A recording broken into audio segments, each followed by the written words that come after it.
이 시간은 오직 성령 22번째 시간으로 성령 충만함으로 강건합니다 라는 제목으로 하나님 말씀 나누겠습니다. 과거에 섬기던 한 집사님에게 아들이 있었습니다. 이 아들이 외모도 참 잘생기고 준수했습니다. 머리도 대단히 좋았습니다. 좋은 대학에서 박사 학위까지 받은 아들이었습니다. 집안도 경제적으로 여유가 있었고 그렇게 인기도 많고 미래가 촉망되는 젊은이였습니다. 그런데 그 아들이 갑자기 병이 들었습니다. 병원에 신방을 갔는데 아들이 저에게 말합니다. 목사님, 저의 소원은 딱 하나입니다.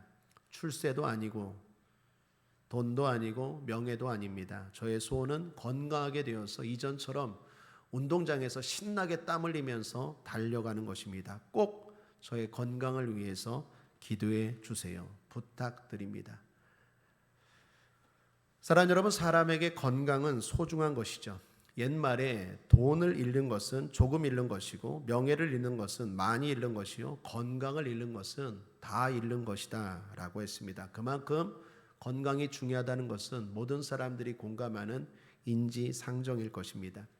사람의 지혜는 탁월하고 놀랍습니다. 무섭게 과학이 발전하는 걸 보십시오. 그런데 질병은 더 무섭게 변이되고 진보하죠. 사람의 과학이 아무리 발전하고 뛰어날지라도 질병을 따라잡기도 정복하기도 힘든 것 같습니다. 그런데 감사한 건 우리 주님이 우리의 질병에도 관여하신다라는 사실입니다. 성경에 보면 하나님의 이름이 나옵니다. 세어보면 17가지의 이름이 나오는데 잠깐 소개하면 야훼, 여호와, 스스로 계시는 하나님이라는 뜻입니다.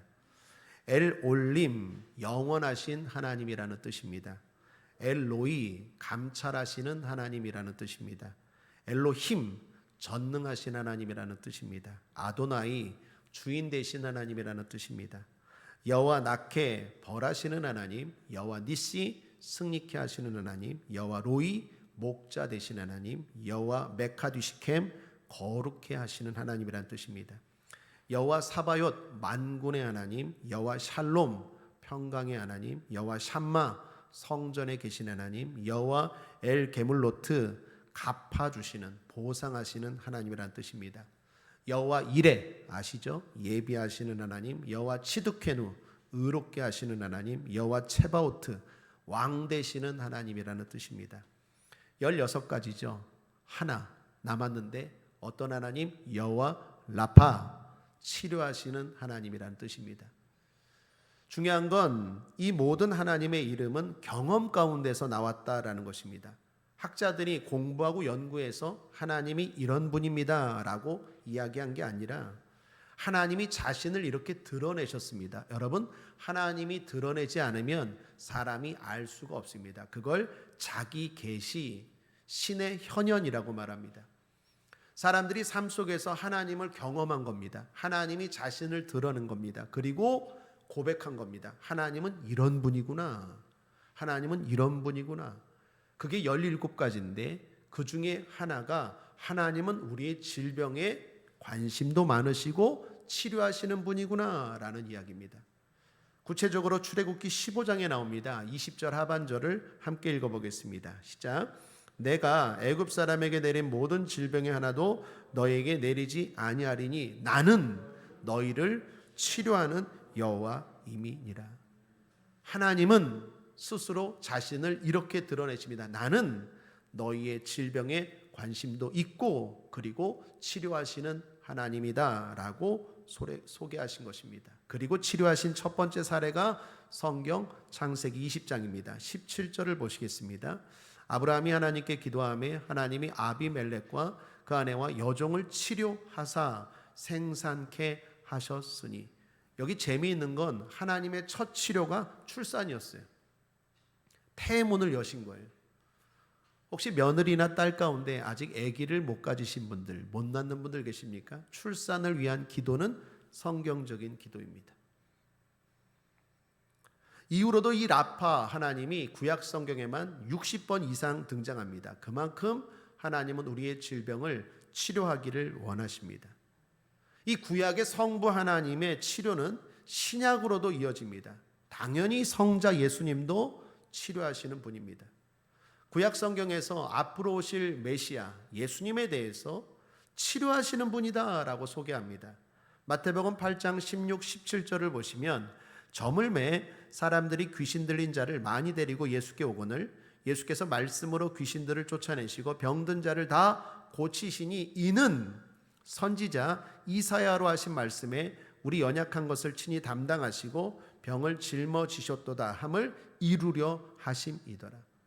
구약의 이사야 선지자가 성령으로 충만해서 말합니다. 앞으로 오실 메시아 예수 그리스도는 우리의 병을 짊어지시는 치료하시는 분이다 라고 말하는 것입니다.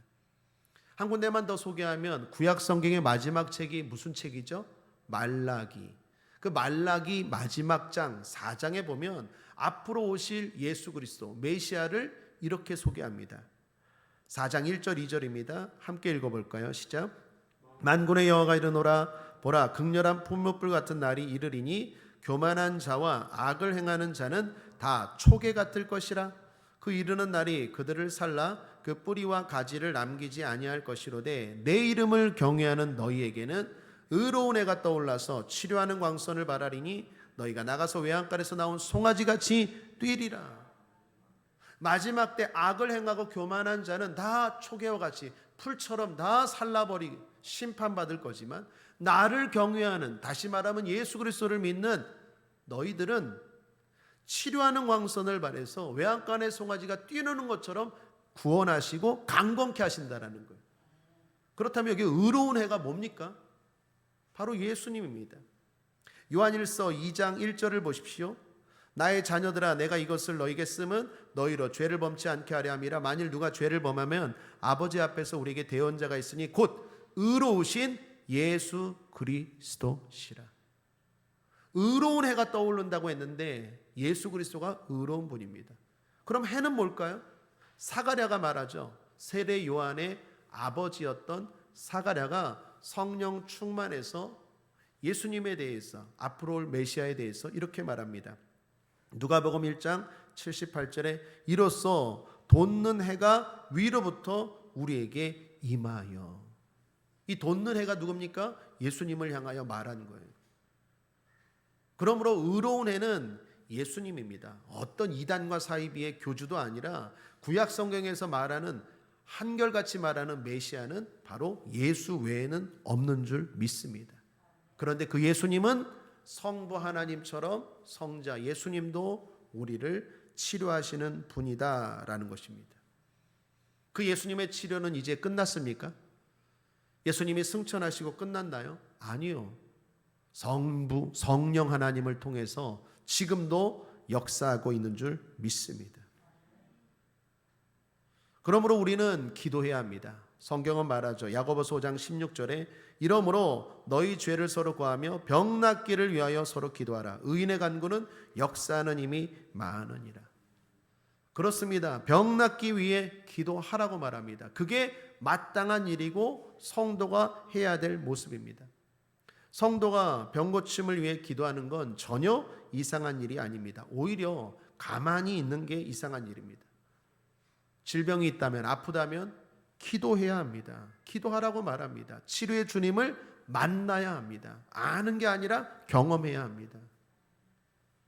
주님도 승천하시면서 이렇게 말씀하셨죠. 제가 자주 소개했던 말씀이죠. 마가복음 16장 17절입니다. 믿는 자들에게는 이런 표적이 따르리니 곧 저희가 내 이름으로 귀신을 쫓아내며 새 방언을 말하며 뱀을 집으며 무슨 독을 마실지라도 해를 받지 아니하며 병든 사람에게 손을 얹은즉 나으리라 하시더라.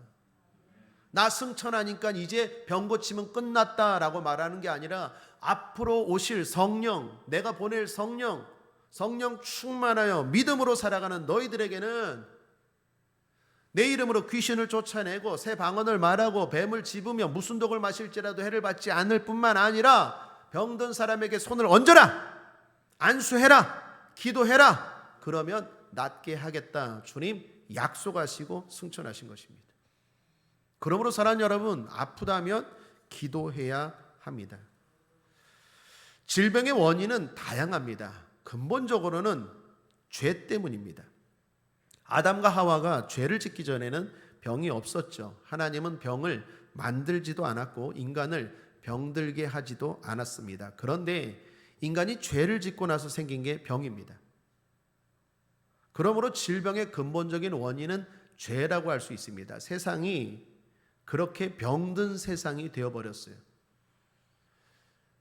그런데 각자에게 생기는 병의 원인은 몇 가지로 좀 구체적으로 나눌 수 있겠습니다. 첫 번째, 왜 질병이 생기는가?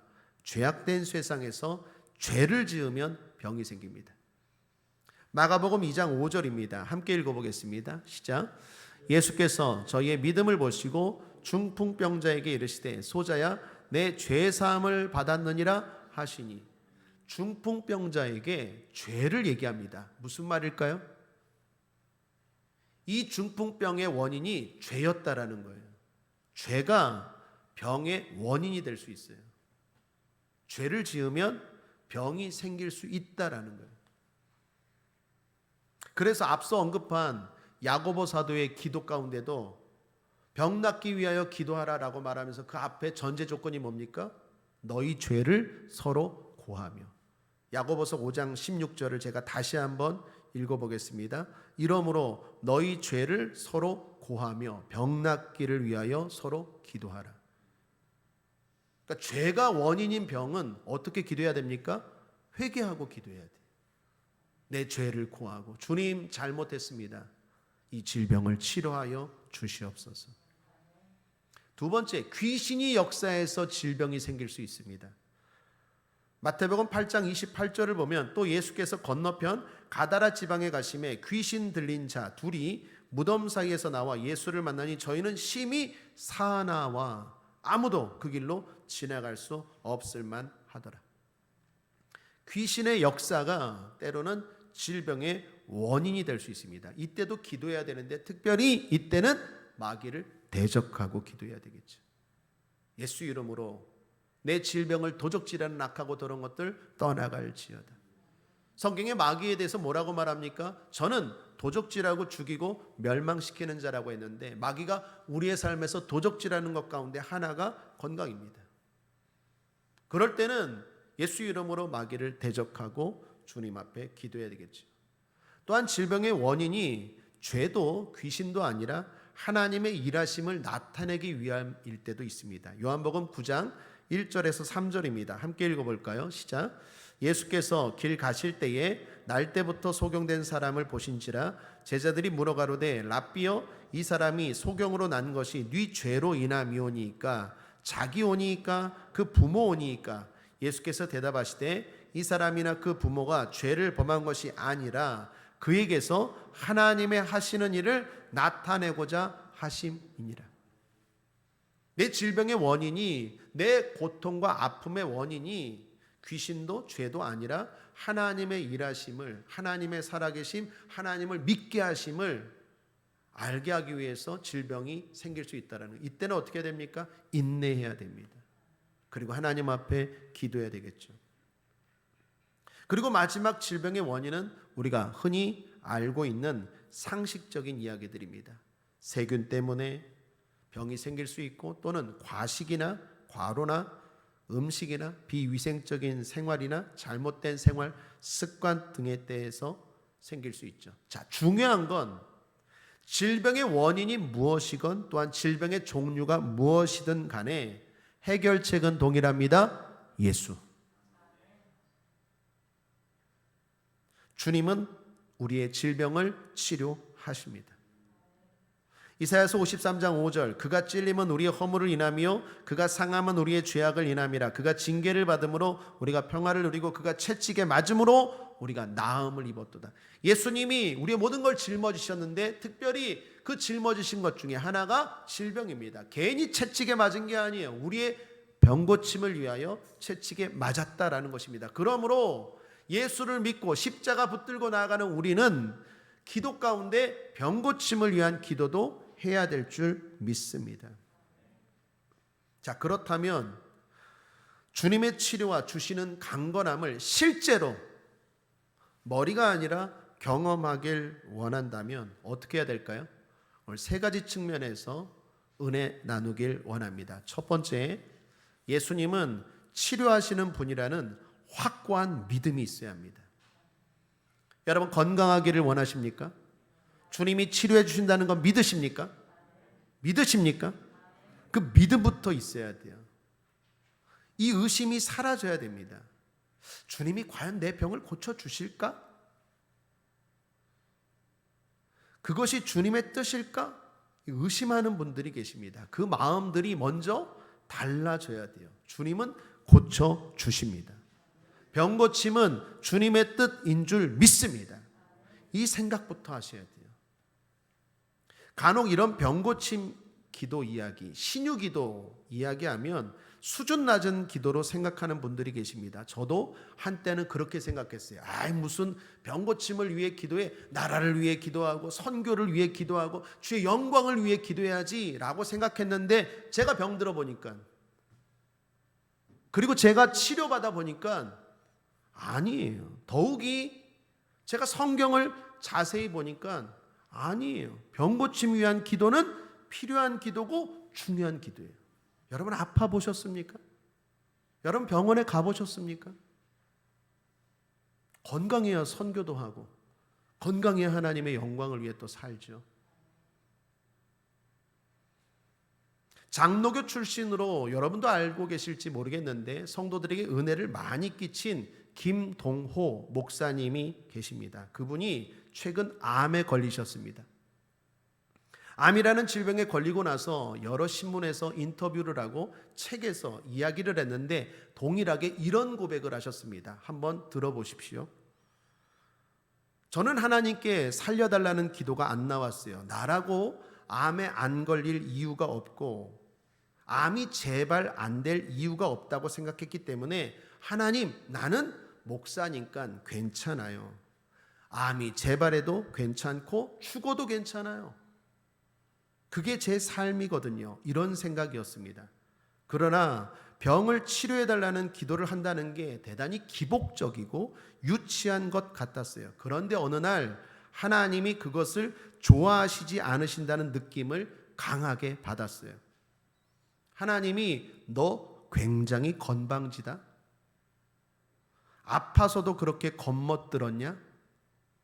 이러시는 것 같았어요. 아프면 우선 치료해달라고 기도하고 그러나 그리 아니하셔도 괜찮아요 하는 게 순서지, 아프면서도 치료를 위해 기도조차 하지 않는 건 건방지다는 생각이 들었어요. 여러분 공감되십니까? 병고침을 위한 기도는 유치한 기도도 기복적인 기도도 아니라 필요한 기도고 중요한 기도고 무엇보다 하나님이 원하십니다. 그거에 대한 확실한 믿음이 있어야 돼요.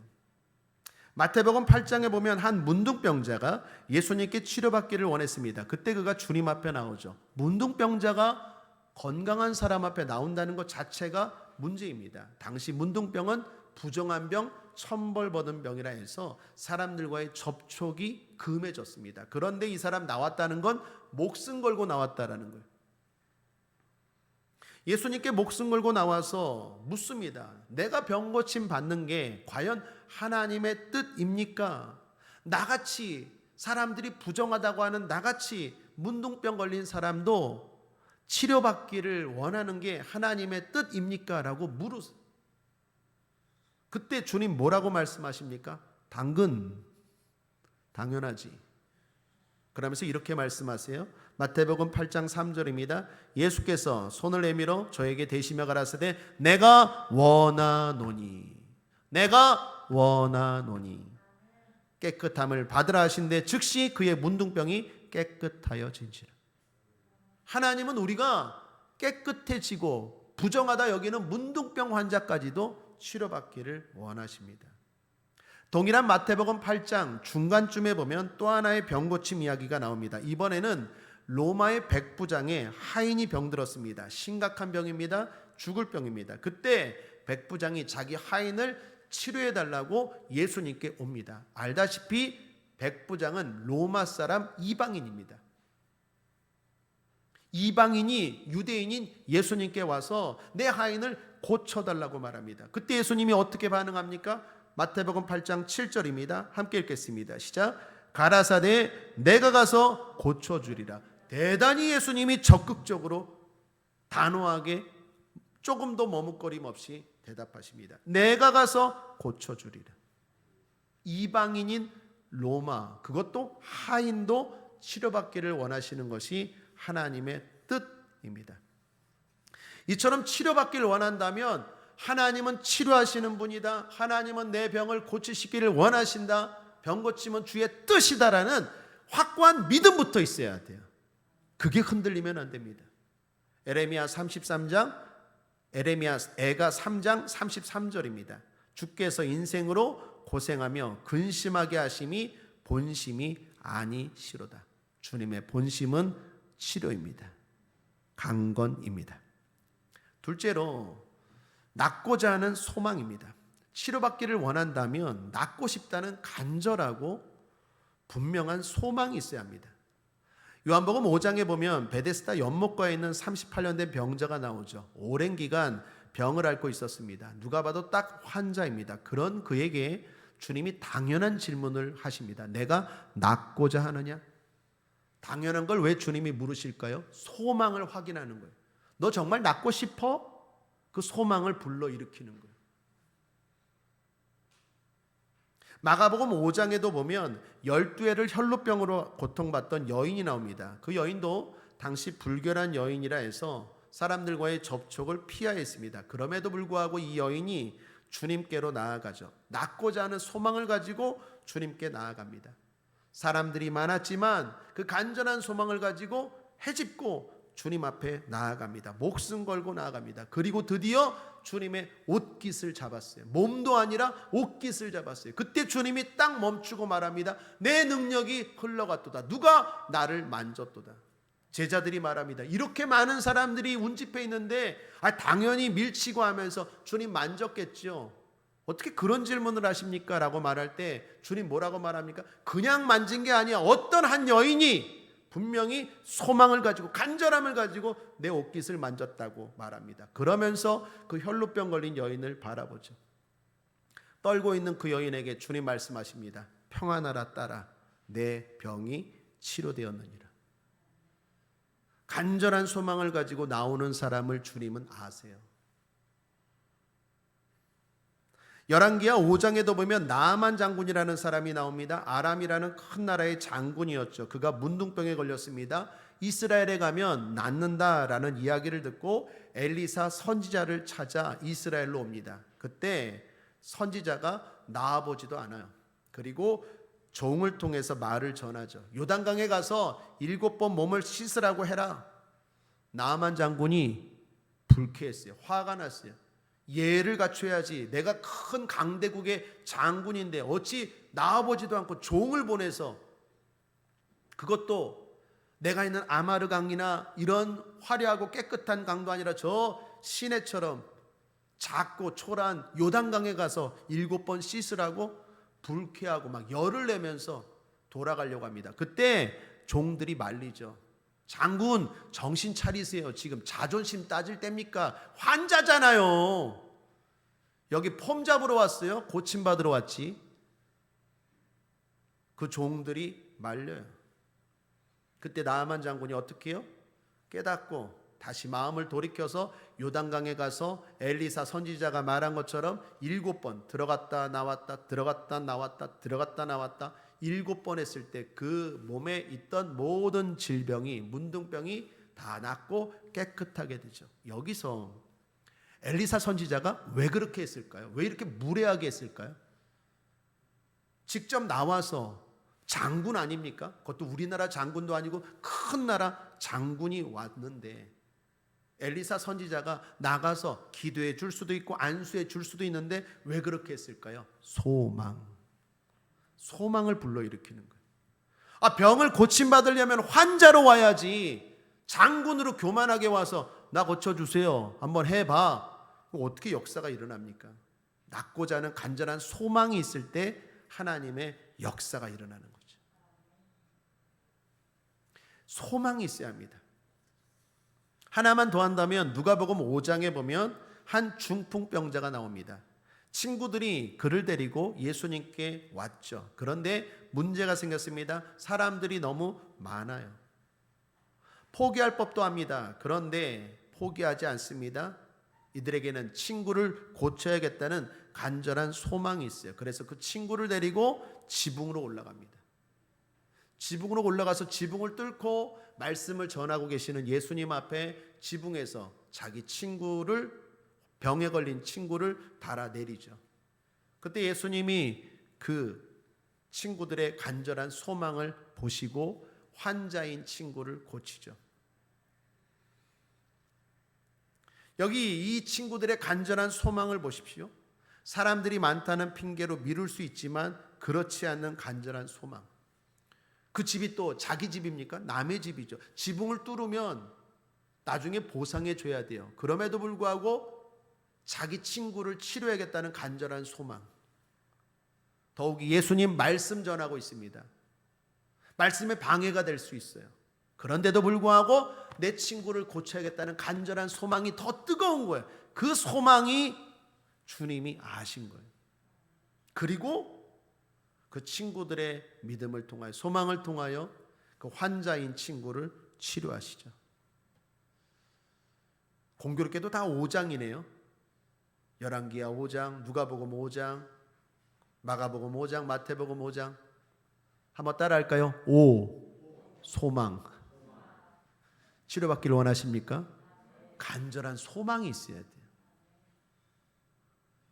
나는 별로 소망이 없어.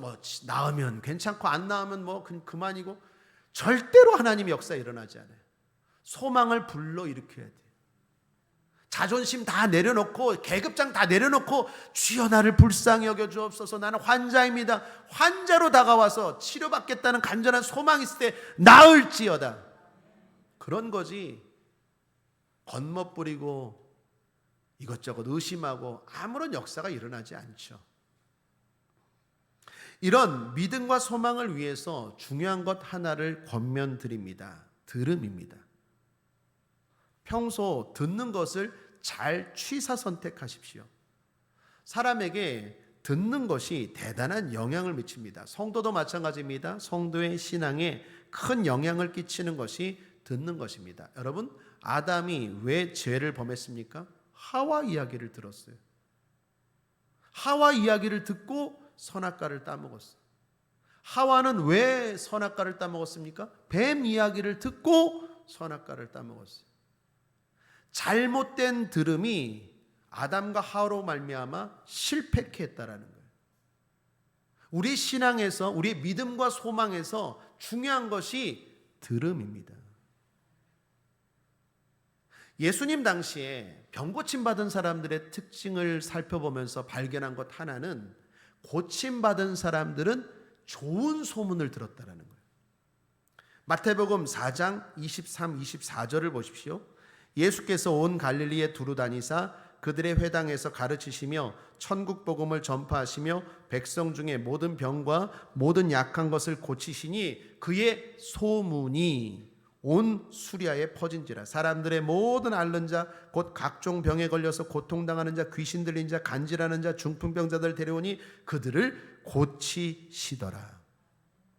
예수님께 고침받은 사람들의 특징을 보면 예수님에 대한 좋은 소문을 가지고 왔다라는 거예요. 그래서 치료받았어요. 그런데 예수님 당시에 예수님에 대한 소문이 좋은 소문만 있었습니까?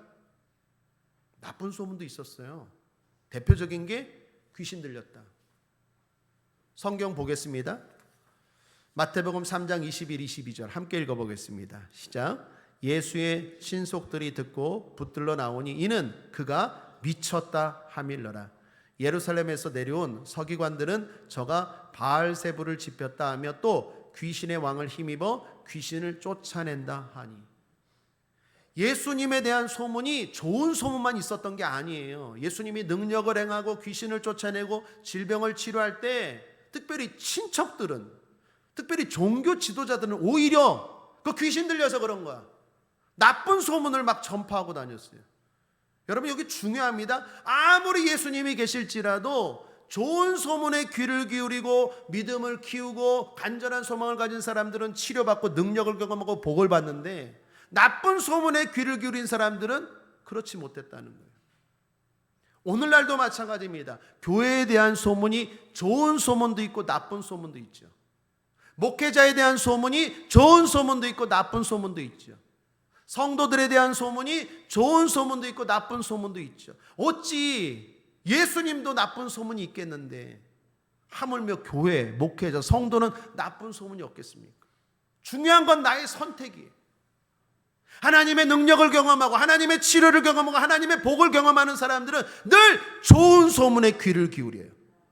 야, 거기서 기도했는데 질병이 치료됐대, 복을 받았대, 문제가 해결됐대. 그래, 나도 한번 가봐야겠다. 집이 송도지만 영종도까지 가봐야겠다. 집이 저기 연수동이지만 영종도까지 가봐야겠다. 집이 만수동이지만 영종도까지 가봐야겠다.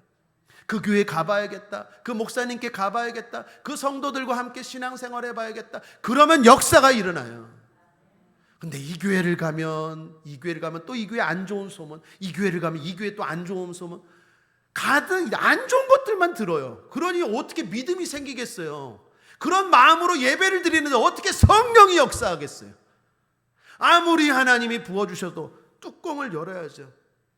은혜의 단비가 막 쏟아지는데 내 뚜껑을, 마음의 문을 열어야 되는데 그런 소문으로 꽉 차 있으니 어찌 소망이 생기겠으며 어찌 믿음이 생기겠습니까?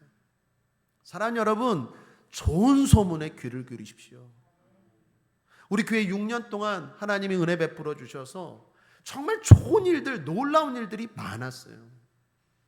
거기에 우리의 마음을 쏟고 귀를 기울이시고 대화를 하셔야 하나님이 너도 고쳐줄게, 너의 문제도 해결해 줄게, 이 역사가 나타나는 줄 믿습니다. 근데 예수님에 대해서 안 좋은 소문, 미쳤어, 그거 이상해, 그런 사람들은 하나도, 심지어 예수님이 오셨는데도 복을 받지도 못하고 병 고침은 물론이거니와 구원도 못 받았다라는 거예요. 오늘날도 마찬가지입니다. 우리의 믿음과 소망을 위해서 좋은 소문에 귀 기울일 줄 아는 저와 여러분 되시기를 거듭 축복합니다. 마지막 치료되길 원한다면 전하고 싶은 사랑이 있어야 합니다. 병 고침을 받고 나면 이제는 다르게 살 거야, 이런 계획과 결단이 있어야 한다라는 것입니다. 이것은 병의 재발과도 연관이 있습니다. 병의 고침을 경험했지만 또다시 동일한 병이 생기거나 아니면 삶이 행복하지 않은 경우들이 있습니다. 그것은 왜 그럴까요? 병 고침 받고 나서 그 다음 플랜이 없는 거예요. 여러분, 건강하게 되면 뭐 할 건데요? 하나님이 치료해 주시면 뭐 할 건데요? 건강뿐만이 아닙니다. 하나님이 돈 주시면 뭐 할 건데요? 하나님이 지혜 주시면 뭐 할 건데요? 그 다음이 있어야 돼요. 그렇지 않으면 병 고침을 경험했어도 다시 병에 들거나 아니면 건강하게 되었는데 행복은 하지 않는 경우가 있어요. 지난 시간 기억나십니까? 주일 설교 오스카 와일드의 지옥의 단편이라는 소설에 보면 예수님이 치료해 주신 사람들이 나오잖아요. 안진뱅이를 치료해 줬어요. 그런데 나중에 다시 가봤는데 삶이 행복하지 않아요. 왜요? 안진뱅이로 병 고침을 받았는데 그 다음 플랜이 없으니까 행복하지 않고 똑같이 삶이 불행하더라는 거예요. 소경도 마찬가지고 귀머거리도 마찬가지고, 주님이 나를 치료해 주시면 나는 이제 다르게 살 거야 라는 결단과 계획이 있을 때 하나님이 우리를 치료해 주시고, 치료해 주셔도 그것이 복이 될 줄 믿습니다. 베드로는 바울과 달리 결혼해서 장모가 있었습니다. 그런데 장모님이 한 번은 심한 열병에 걸렸습니다. 그런데 예수님이 치료를 하시죠. 그때의 상황을 성경은 이렇게 기록합니다. 마태복음 8장 14, 15절입니다.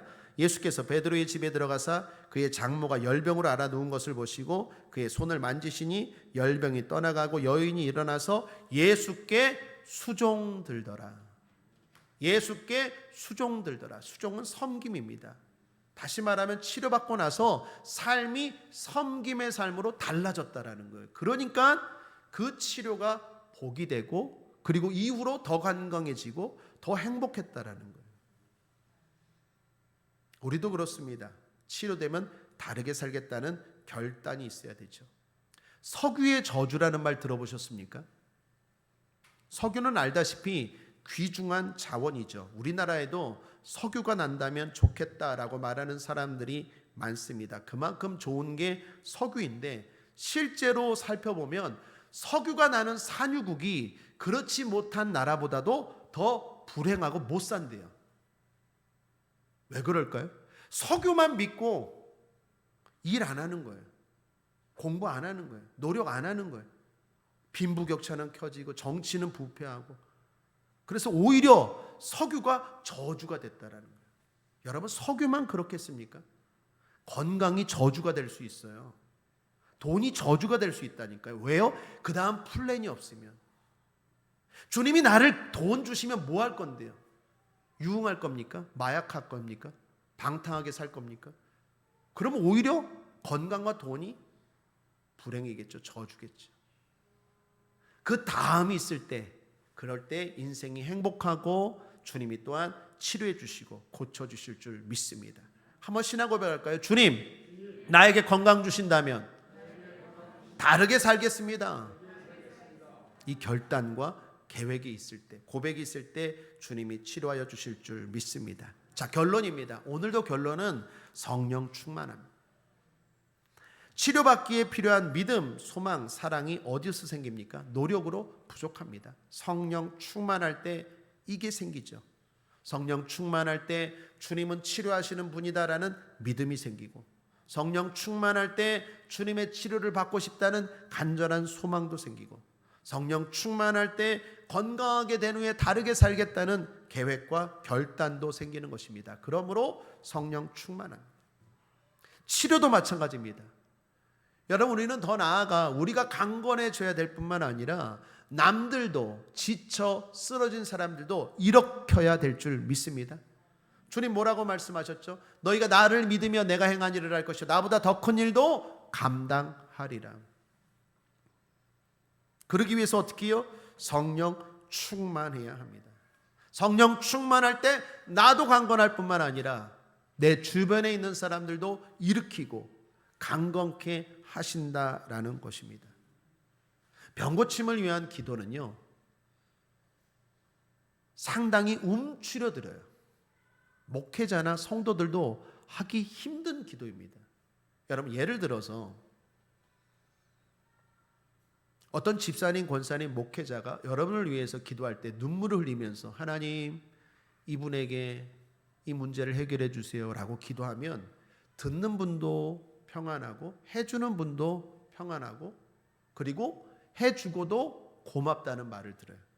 그런데 병고침을 위한 기도, 선포기도, 예수 이름으로 나을지어다, 마귀야 떠나갈지어다, 그 기도는요, 해주는 사람도 참 힘들어요. 왜요?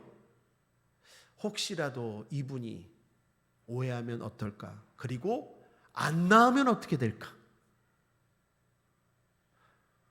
무슨 자기가 예수님이야? 자기가 무슨 능력자야? 뭐 나을지어다? 물러가라? 이 말하기가 상당히 힘들어요. 기도를 받는 사람 입장에서도 비슷합니다. 그래서 용기가 필요해요. 여러분, 병고침을 위해서 선포하고 기도할 때 모든 질병이 다 낫습니까? 안 나을 때도 많아요. 이건 아주 유명한 목사님들도 그래요.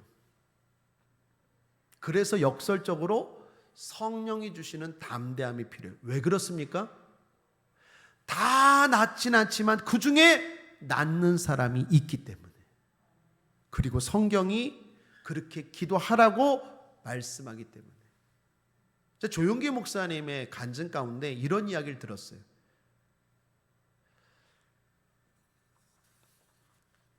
신유기도 많이 하시잖아요. 내가 수치를 당하고 조롱을 당하고 무시를 당해도 좋다. 그러나 100명 중 한 사람이라도 치료되는 사람이 있기에 나는 한다. 도전받았어요. 저는 모태신앙이고 장로교에서 신앙생활했습니다. 여러분 알다시피 98년에 오살리 기도원에서 성령 세례받고, 그리고 하나님의 인도하신 가운데 순복음 목사가 됐어요. 전혀 상관없는. 순복음 목사가 돼서 처음에 긍정적이고 열정적인 건 좋은데 예배 때 말씀 전하고 나서 신유기도 하는 게 이게 익숙하지 않은 거예요. 하나님 치료해 주세요. 이거는 가능한데 나을지어다. 이게 안 되는 거예요. 나을겠으면 좋겠습니다. 이게 되는 거예요. 왜요? 앞서 말한 것처럼 이렇게 했는데 사람들이 나를 저 되게 건방지다. 뭐 사입이야? 뭐 자기가 뭐 예수야? 뭐 능력자야? 뭐야? 이렇게 생각하면 어떨까? 또 안 나면 어떡해요? 창피하잖아요.